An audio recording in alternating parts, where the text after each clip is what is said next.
3, 2, and 1. Do you like when I do the countdown? We're doing a TexAgs. I do like when you do the countdown for the rewind. Yeah. A rewind 3, countdown. 2, 1. And go. I've done this bit for a while, and I hope he doesn't watch, but one of his friends is going to tag him. But Greg Bailey's got a famous one. How was he doing? 2, 4, 6, 8. Greg Bailey. Every time. It was, yeah. Sounds like a Bailey. He's a great Aggie, by the way. Love him. He is. On the show, we talked about the Auburn game. Yep, no doubt about that. We broke it down with OB and Billy as well. Billy gave us his thoughts on Saturday night, and Tom Hart joined us. We talked a little bit about the Moose situation, and then I think my favorite part of the entire show, Buzz Williams. Buzz is terrific. I mean, I'm enjoying getting to do those with him because I guess last year I was not on that day. So yeah, I'm excited. I'm excited to do those the rest of the year. I'm excited about Aggie basketball and baseball coming up, and I'm saying that as the football team sitting at 3-7. The year's kind of spiraled. There's a lot to look forward to in Aggie athletics, and we need to start finding out what is there to look forward to in terms of A&M football. It's not these next couple games. It doesn't feel like. UMass 11 a.m. in the cold after on a 6-game losing streak, and then LSU coming in as the SEC West champs. But we're about to reach that point, David, where you start going, okay, what is there to look forward to in terms of Aggie football moving forward? Right. And I do think it should be interesting and on some level, hopefully encouraging and exciting off-season in terms of I want to hear that certain guys are staying. I want to see what they do in the transfer portal. More importantly than anything else, I want to see what Jimbo Fisher does with his offense and the infrastructure and Bright moving forward. Because in times like this, you can either not change and stay stuck on the side of the road while everybody passes you, or you can, and then ultimately lose the race, or you can adapt and realize that you've got a blank checkbook and opportunities to really reinvent yourself. And not a lot of coaches have that chance because had it been Jimbo had a $30 million buyout right now, I think you'd be talking about a coaching change at season's end. Not what it is. You got an opportunity to reinvent yourself. Yeah, well, here's a bunch of great stuff from the Rewind and no countdown. Just take it. And I think, at least it appears, that we are struggling through a similar situation. Now, I asked Jimbo Fisher, you were there, if after the game, if that offensive, I don't want to call it a performance, showing, would lead him, I was wondering if that's the final straw to lead him to accepting that, hey, you know what, we need to make changes on this offense and bring in an offense coordinator to call. And he said, well, even if you do, the things are still the same. And you can hear the response. I mean, I was paraphrasing, but you can hear the response and make of it what you want. Nick, try to see if you can find that bite. It was early on, that question. If you don't have to get it for this segment, but just at some point during the go hour, if we can get that, it's I'd like to hear that. Look, it is what it is right now. It's officially basketball season. We're still talking football, obviously. It's a heavy part of the show, but like the very little hope that I had that this team could get bowl eligible and make the end of the season feel good.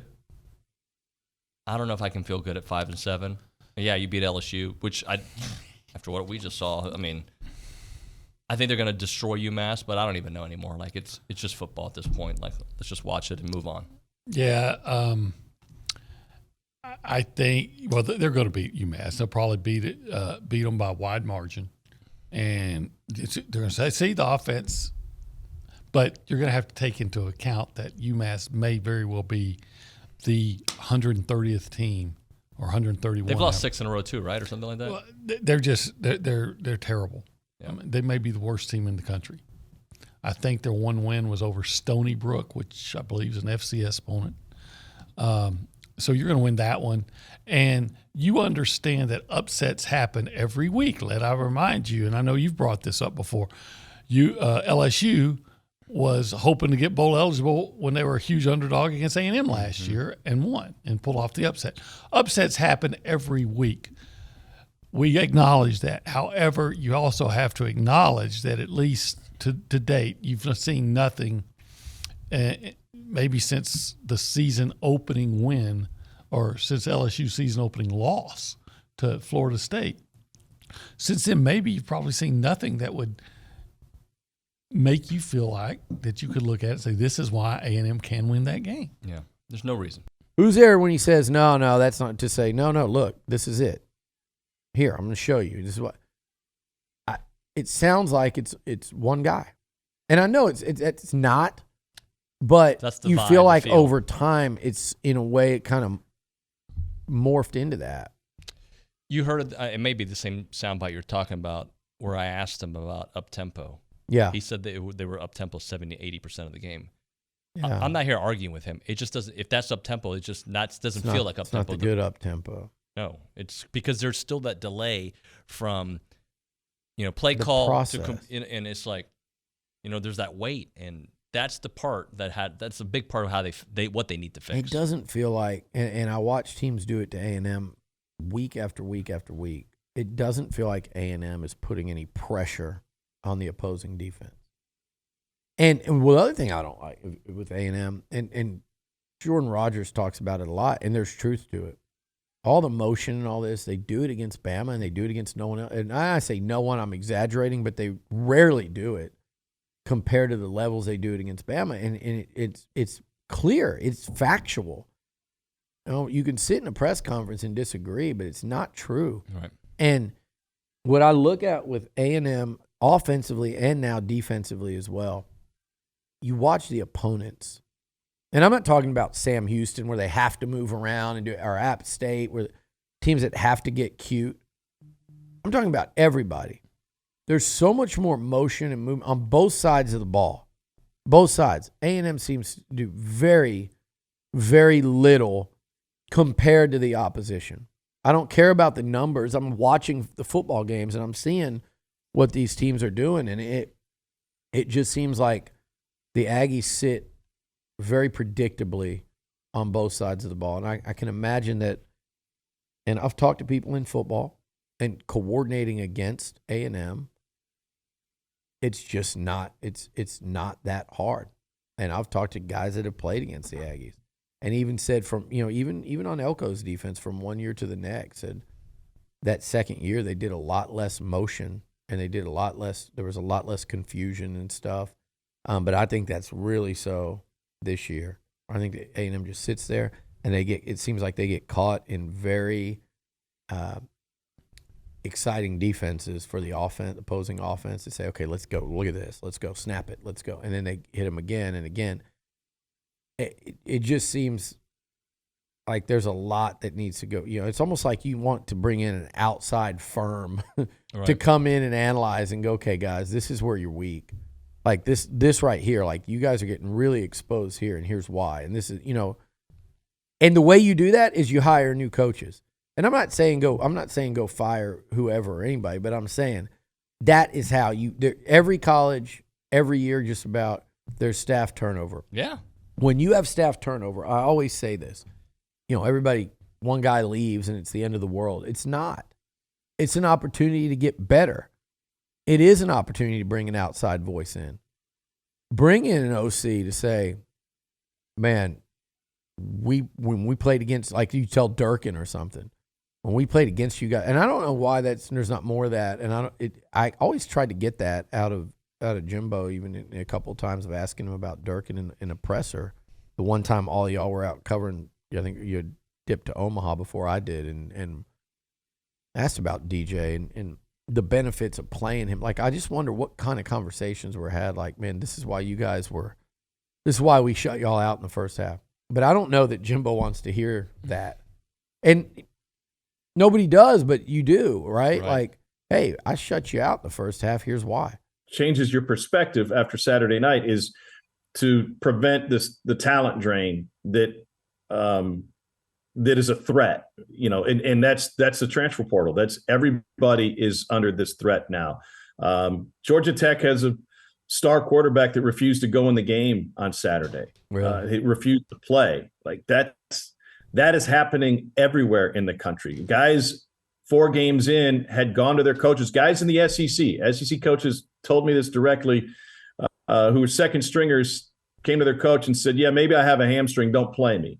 We've heard backup quarterbacks who have said, don't put me in the game if the guy's helmet comes off. I'm not playing unless I'm playing multiple quarters and I have a chance to win the job back. The player rights power is 100% in the player's hands now, and there's a lot of unintended consequences that we're seeing from that. So if you can fix the offense, you can theoretically protect yourself from a talent drain on that side of the ball, with the promise of playing with a great young quarterback who's the national quarterback of the year coming out of high school and other talent around him. But if pieces start to fall away, then I think it becomes a much bigger issue immediately. Yeah, they are a really good program, the 15th winningest program in Division I since 2018. Obviously, when we were young, they weren't Division I, but you could argue of all the schools that have transitioned to Division I, ACU has probably handled it the best. Yeah. Joe Golden kind of started it when they beat Texas in the NCAA tournament. He's now the coach at UTEP, and Brett Tanner has been there. I think he was there 9 years as an assistant, and so done a really good job. Their style of play is distinct, particularly defensively. They've led the country in fouling the last 2.5 years, and they've also led the country in creating turnovers. Very physical. Mm-hmm. What our problem was, and we anticipated it going into the game, was live ball turnovers. We had too many turnovers. We were better, Liucci, in the second half than we were in the first half. 19 is still too many. Mm-hmm. Percentage-wise, when we got a shot, they were good shots, and we shot the ball at a really high clip. I thought Henry Coleman was very dominant on the glass on both sides of the ball. He had 33% of our rebounds. He did alone. Was really, really good. Defensively, how they play, it puts stress on you defensively. Their 4s and 5s shoot more 3s than their guards. And so they put their bigs, in essence, on the perimeter, and it causes your big stress because they're doing things that they typically don't do. I thought Andy played his best game thus far. I thought Solo was tremendous defensively in the second half. To your point, Ford made some really timely baskets, particularly the first 8 minutes of the second half.